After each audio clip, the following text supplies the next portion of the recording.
Assalamualaikum warahmatullahi wabarakatuh. Perkenalkan, nama saya Muhammad Abdi Afriansa. Saya dosen di program studi D4 Teknologi Laboratorium Medis, Fakultas Ilmu Keperawatan dan Kesehatan Universitas Muhammadiyah Semarang. Pada kesempatan kali ini, saya akan menjelaskan bidang pengajaran pada mata kuliah yang saya ampu, sesuai dengan bidang ilmu saya, biomedik, konsentrasi ilmu kedokteran dasar. Dan teknik pengajaran yang saya gunakan adalah metode DIA, Deliver, Interaction, dan Assessment. Salah satu mata kuliah yang saya ampu adalah mata kuliah Hematologi 2, dengan kode mata kuliah BA2062, bobot 3 SKS, yang terdiri dari 1 SKS teori dan 2 SKS praktik laboratorium. Dan mata kuliah ini diampu oleh 2 orang tim teaching. Terlebih dahulu, saya akan menjelaskan deskripsi singkat mata kuliah Hematologi 2 berdasarkan pada luaran dan capaian pembelajaran yang diharapkan. Mata kuliah Hematologi 2 merupakan mata kuliah yang mempelajari tentang sistem hemostasis darah, berbagai macam pemeriksaan, identifikasi, dan interpretasi hasil pemeriksaan untuk menegakkan diagnosis kelainan sistem hemostasis darah. Dengan mengikuti mata kuliah ini, mahasiswa diharapkan mampu memahami beberapa hal sebagai berikut. Mampu menjelaskan konsep dan prinsip dasar sistem hemostasis. Mampu mengklasifikasikan kelainan sistem hemostasis. Mampu menguraikan dan memberikan contoh persyaratan sampel untuk pemeriksaan hemostasis. Mampu menjelaskan dan melaporkan fibrinolisis. Mampu menyatakan pendapat mengenai faktor-faktor yang mempengaruhi hasil pemeriksaan hematologi. Mampu menginterpretasikan dan menunjukkan nilai rujukan serta nilai kritis pada pemeriksaan hematologi. Mampu menguraikan dan melaksanakan pemeriksaan faktor pembekuan. Mampu menguraikan dan melaksanakan pemeriksaan hemostasis. Mampu menguraikan dan melaksanakan pemeriksaan fungsi trombosit. Sebelum saya menjelaskan apa yang saya deliver, tentu saja saya bersama dengan tim teaching membawakan setiap sesi pertemuan berdasarkan pada capaian pembelajaran lulusan yang diharapkan pada program studi D4 Teknologi Laboratorium Medis. Dari capaian pembelajaran lulusan tersebut, akan diturunkan menjadi capaian pembelajaran mata kuliah atau CPMK, dan kemudian akan diturunkan lagi menjadi sub CPMK. Hal ini penting dilakukan mengingat mata kuliah ini harus sejalan dengan profil lulusan pada program studi D4 Teknologi Laboratorium Medis. Metode delivery yang saya gunakan dalam menyampaikan perkuliahan adalah metode ceramah. Metode ini disampaikan baik oleh dosen dari dalam ataupun dosen praktisi. Hal ini bertujuan agar mahasiswa memperoleh dan memahami materi secara luas. Teknik yang kedua adalah interaction. Bagaimana saya berinteraksi dengan mahasiswa? Dalam perkuliahan, saya menggunakan pendekatan student-centered learning atau berpusat kepada mahasiswa agar mahasiswa berpartisipasi aktif dan bertanya selama proses perkuliahan agar berjalan komunikatif. Proses perkuliahan ini berjalan secara luring, sebanyak 14 kali tatap muka. Metode interaksi yang saya gunakan adalah kolaboratif, kooperatif, dan team-based learning. Kolaboratif mencakup di mana keseluruhan pembelajaran, di mana mahasiswa saling mengajarkan satu sama lain. Pembelajaran kooperatif menekankan pada sikap atau perilaku mahasiswa dalam kerja kelompok atau saling membantu satu sama lain. Pembelajaran team-based menekankan pada keaktifan suatu kelompok dalam mengaplikasikan ilmu pengetahuan yang dirancang oleh dosen untuk mencapai kompetensi dasar yang dikumpulkan pada batas waktu yang ditentukan oleh mahasiswa. Berikutnya adalah seminar dan diskusi. Mahasiswa dibagi menjadi beberapa kelompok, kemudian akan diberikan satu kasus untuk didiskusikan dan dipresentasikan. Untuk pembelajaran praktik laboratorium, metode yang saya gunakan berbentuk pengamatan terhadap pengujian atau percobaan di laboratorium yang disertai dengan analisis dan interpretasi hasil pemeriksaan tersebut. Yang terakhir adalah penugasan terstruktur. Setiap mahasiswa akan diberikan penugasan oleh dosen dan dikumpulkan sesuai dengan waktu yang telah ditentukan. Teknik yang ketiga adalah asesmen. Bagaimana saya menilai mahasiswa berdasarkan pada komponen-komponen evaluasi yang telah disepakati pada saat kontrak kuliah atau penjelasan RPS. Di antaranya, untuk teori, UAS sebesar 35%, UTS sebesar 35%, penugasan terstruktur sebesar 10%, seminar dan diskusi sebesar 10%, makalah 5%, dan kuis 5%. Untuk praktikum, UAS sebesar 70%, penugasan terstruktur atau laporan sebesar 10%, seminar dan diskusi 10%, dan soft skill 10%. Berikut saya memberikan cuplikan video pengajaran saya pada mata kuliah Hematologi 2 secara luring. Assalamualaikum warahmatullahi wabarakatuh. Selamat pagi adik-adik semua. Bagaimana kabarnya? Oke, baiklah. Pada kesempatan hari ini kita akan mempelajari tentang sistem fibrinolisis, ya. Jadi apa sih sebenarnya itu fibrinolisis, ya? Jadi fibrinolisis ini merupakan proses penguraian bekuan darah dan mencegah terbentuknya bekuan darah yang berlebihan. Semua ini bertujuan untuk menjaga, ya, dan memastikan pembuluh darah tetap terjaga dari adanya sumbatan atau trombus, ya. Nah, selain itu, apa tujuan dan fungsi dari sistem fibrinolisis ini sendiri? Ya, tujuannya adalah menghancurkan bekuan darah yang tidak diperlukan, ya, atau yang terbentuk secara tidak tepat untuk menjaga sistem pembekuan darah dan keseimbangan hemostasis. Nah, selain itu juga, fibrinolisis ini berperan dalam mencegah pembentukan bekuan darah yang dapat menyebabkan masalah kesehatan. Misalnya apa? Seperti serangan jantung, ya, atau stroke bisa, kolesterol juga bisa, ya. Jadi begitu sangat bermanfaatnya, ya, sistem fibrinolisis ini bagi tubuh kita. Seperti itu ya. Oke.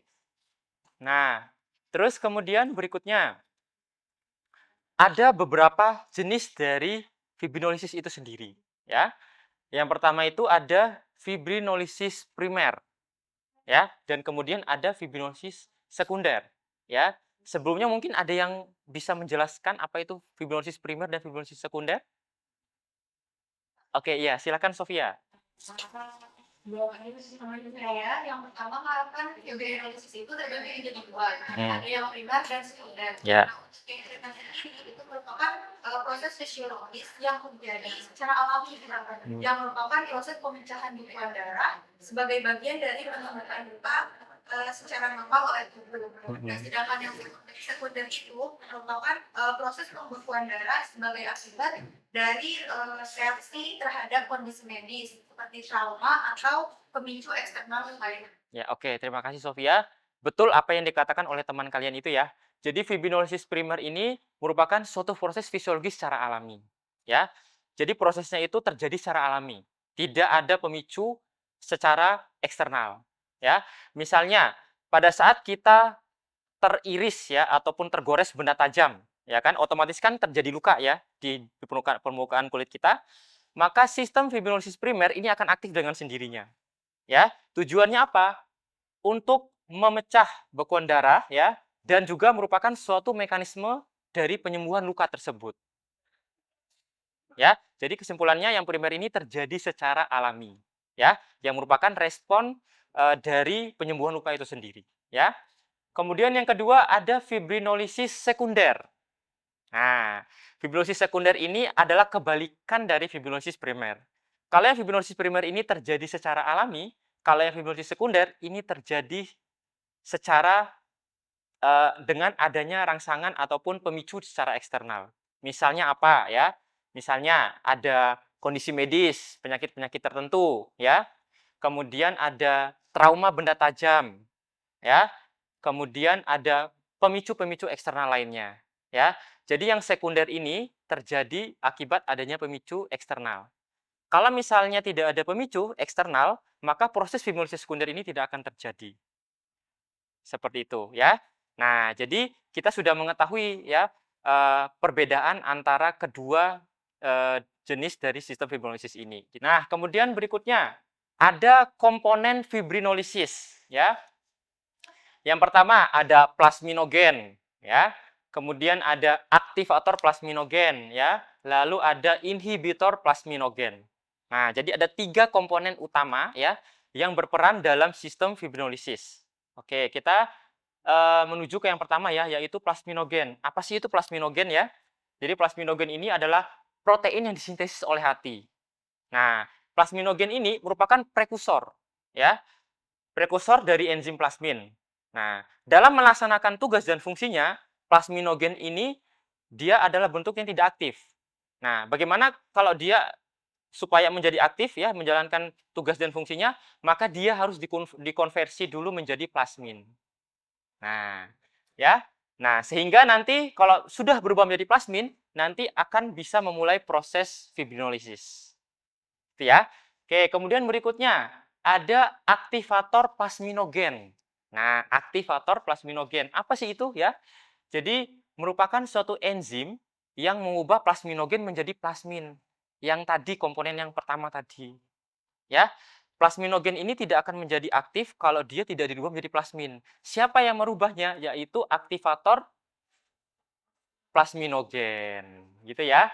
Nah, ada beberapa jenis dari aktivator plasminogen ini sendiri, ya. Yang pertama ada tisu plasminogen aktivator atau disingkat sebagai TPA. Kemudian ada urokinase tipe plasminogen aktivator, disingkat menjadi UPA. Lalu ada plasminogen streptokinase dan staphylokinase, ya. Kalau streptokinase dan staphylokinase ini adalah enzim yang diproduksi oleh bakteri. Nah, jadi bakteri itu ternyata memiliki kemampuan untuk memproduksi enzim seperti aktivator plasminogen ini, ya. Jadi beberapa penelitian itu telah melakukan pencarian enzim fibrinolitik, ya, yang memiliki aktivitas dan fungsi yang sama dengan aktivator plasminogen ini. Ya, seperti itu. Kalau streptokinase ini dihasilkan oleh bakteri dari genus Staphylococcus. Itu kalau enzim staphylokinase. Tapi kalau enzim streptokinase itu dihasilkan oleh bakteri dari genus Streptococcus. Gitu ya. Nah, oke, kemudian komponen yang terakhir adalah inhibitor plasminogen, ya. Inhibitor plasminogen ini berfungsi untuk mengontrol aktivitas plasmin. Nah, jadi tadi yang pertama plasminogen dirubah menjadi plasmin ya, sehingga menjadi bentuk yang aktif ya, kemudian menjalankan proses fibrinolisis ya. Lalu ada inhibitor plasminogennya. Nah, dia ini berfungsi untuk mengontrol ya, mengontrol plasmin tersebut ya. Supaya apa tujuannya dia mengontrol plasmin itu? Supaya tidak terjadi proses fibrinolisis yang berlebihan. Nah, kalau proses fibrinolisis terjadi secara berlebihan, itu tidak akan baik bagi tubuh kita. Ya. Nah, terus ada beberapa contoh ya dari inhibitor plasminogen ini ya, yaitu ada alfa 2 antiplasmin. Nah, apa fungsinya alfa 2 antiplasmin ini ya? Mengikat dan menonaktifkan plasmin. Nah, jadi setelah plasmin ini menjalankan tugasnya ya, memulai proses fibrinolisis ya, kemudian nanti prosesnya itu akan dihentikan oleh alfa 2 antiplasmin ini. Ya, sehingga begitu darah itu sudah membeku ya, kemudian ada inhibitor muncul, kemudian menghentikan proses fibrinolisis ya, maka proses penghentian darah itu sudah selesai. Nah, terus kemudian ada plasminogen aktivator inhibitor 1, disingkat sebagai PAI-1. Nah, apa tugas dan fungsinya dari PAI-1 ini ya? Sama ya, menghambat aktivator plasminogen seperti TPA. Nah, jadi pada kesimpulannya, fungsi dari inhibitor plasminogen ini adalah mengontrol mekanisme ya, rangkaian proses fibrinolisis supaya fibrinolisis ini tidak terjadi secara berlebihan. Paham sampai sini ya?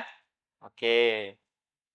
Nah, kemudian berikutnya kita masuk ke mekanisme fibrinolisis. Ya. Nah, ada yang pertama itu adalah aktivasi plasminogen. Yang tadi, yang masuk ke dalam komponen fibrinolisis tadi, ya.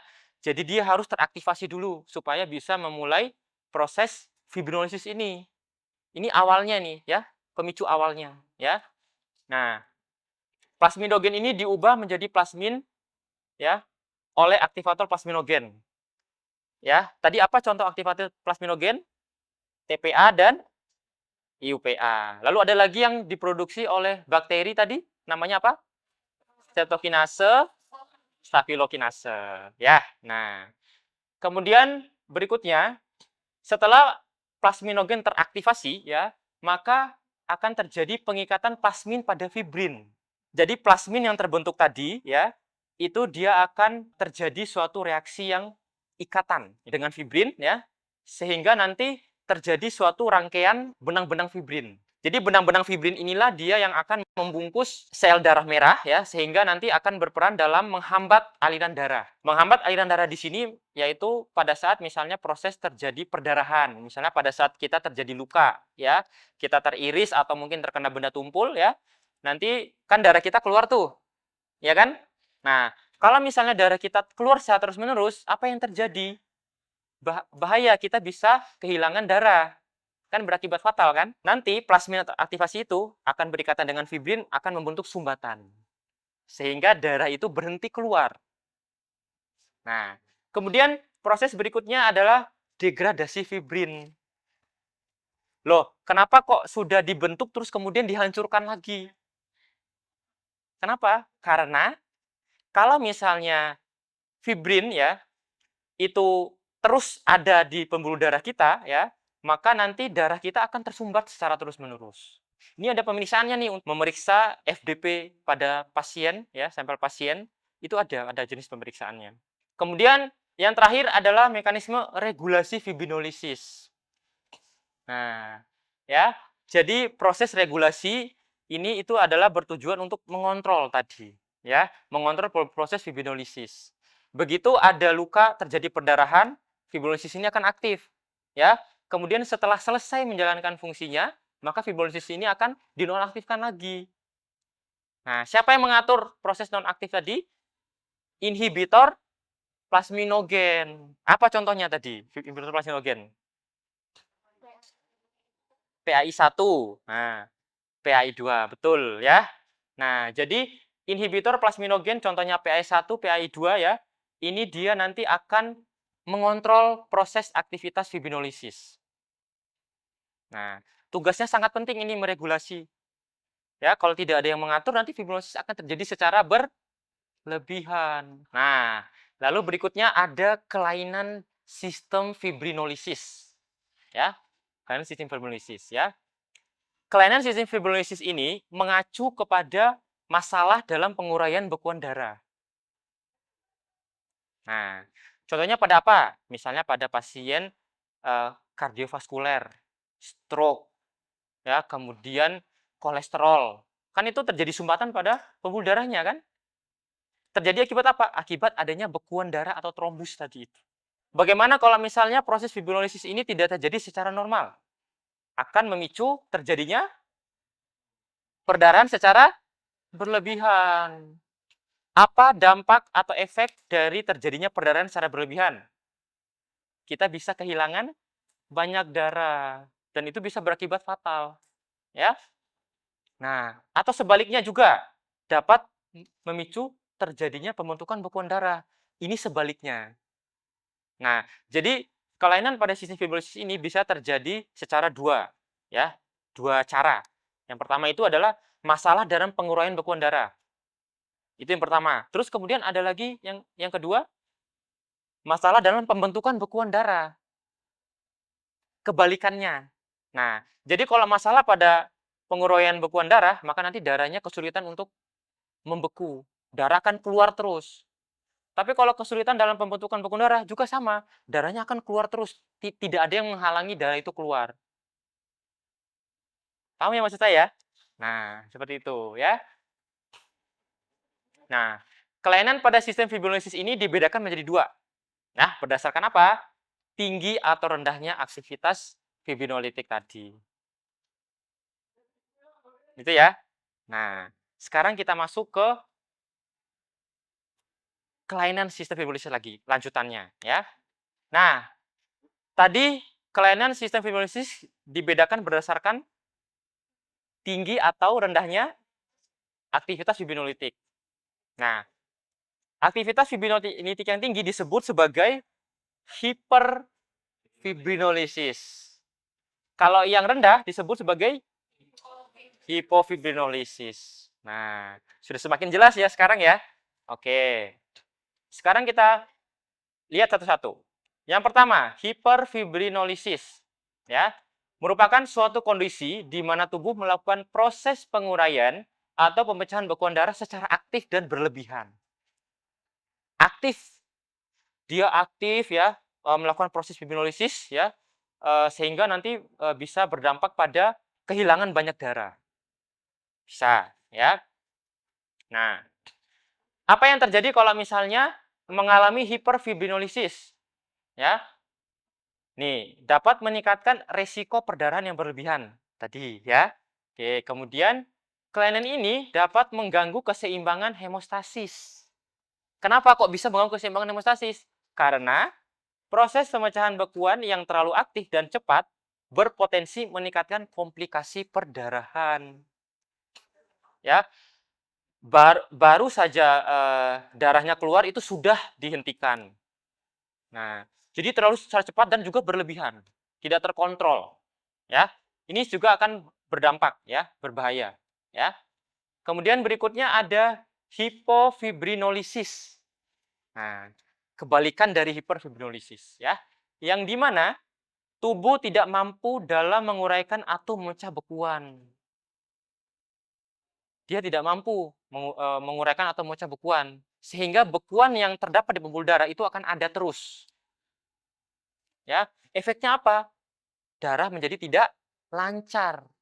Banyak pasien-pasien yang terkena kardiovaskuler ya, stroke, itu terjadi akibat sumbatan pembuluh darah yang tidak bisa diuraikan karena kegagalan sistem fibrinolisis ini. Gitu ya. Sehingga bisa berakibat fatal, itu bisa sampai kehilangan nyawa. Ya. Oleh sebab itu penting sekali sistem fibrinolisis ini bagi tubuh kita. Gitu ya. Oke. Nah, kita masuk berikutnya ya, yaitu pemeriksaan laboratorium hemostasis dan fibrinolisis. Nah, setelah tadi kita mempelajari definisi, tujuan ya, kemudian komponen, mekanisme, kelainan ya, sekarang kita masuk ke bagian pemeriksaan laboratoriumnya.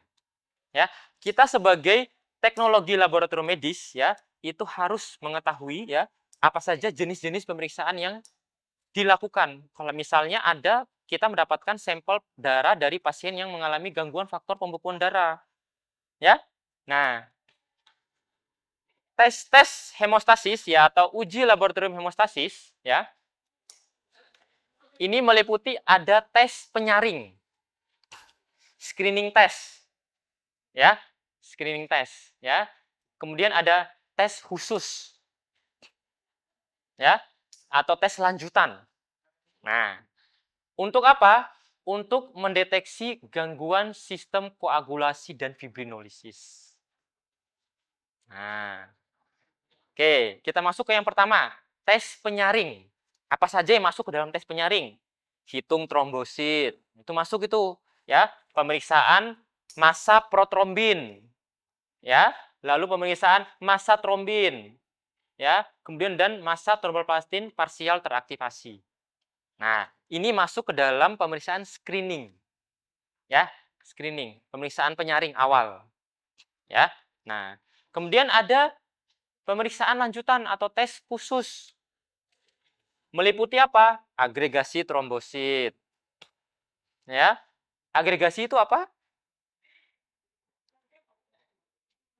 Penggumpalan, ya. Jadi trombositnya itu membentuk suatu formasi ya, yang dimana mereka saling menempel satu sama lain. Nah, kira-kira kondisi tersebut normal atau tidak? Tidak normal, ya. Nah, terus kemudian ada pemeriksaan produk degradasi fibrin atau tadi yang disingkat dengan FDP, fibrin degradation product, ya. Kemudian ada dan pemeriksaan kadar faktor-faktor koagulasi, ya, misalnya antitrombin, protein C, ya, dan protein S. Nah, ini ya. Jadi ini jenis-jenis pemeriksaan ya untuk kelainan pada sistem koagulasi dan fibrinolisis. Oke, sekarang kita lihat jenis-jenis pemeriksaannya ya. Yang pertama, pemeriksaan screening. Ya, pemeriksaan screening. Ada PT, kepanjangannya apa? Prothrombin time. Terus ada APTT, apa kepanjangannya? Activate partial thromboplastin time, ya. Kemudian ada TT, thromboplastin time, ya. Lalu ada BT, kepanjangannya apa? Bleeding time. Lalu ada CT, kepanjangannya clotting time. Kemudian ada rekalsifikasi. Nah, lalu ada hitung trombosit.